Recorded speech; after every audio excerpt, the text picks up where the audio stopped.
সময় কত দ্রুত চলে যায় মা।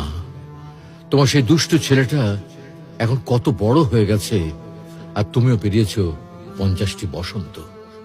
কোনো দিন কি তোমাকে এক টুকরো সুখ দিতে পেরেছিলাম? কেবলই মনে পড়ে তোমার সঙ্গে বিনা কারণে রাগ করে কথা বলার মুহূর্তগুলোর কথা মা। মা, আমি ছোট, অবুঝ আমি তোমার কাছে। আমি তোমার সন্তান মা। তোমার কাছে ক্ষমা চাওয়ার মতো যোগ্যতাটুকু আমার নেই। সন্তানরা হলো ধারালো চাকুর মতো, না চাইলেও মায়েদের কষ্ট দেয়, আর মায়েরা তাদের ক্ষমা করে দেয়।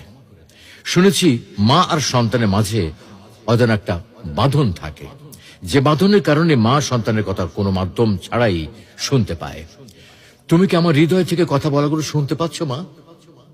মা, তোমাকে খুব মনে পড়ে মা।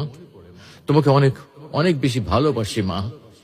দুনিয়ার সবকিছু বদলাতে পারে, কিন্তু মায়ের ভালোবাসা কখনো বদলাবার নয়।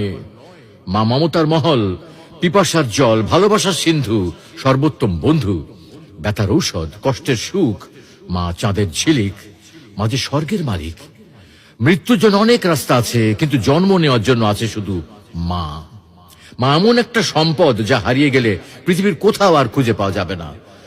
ভালোবাসতে সবাই পারে, তবে মায়ের মতো কেউ ভালোবাসতে পারে না।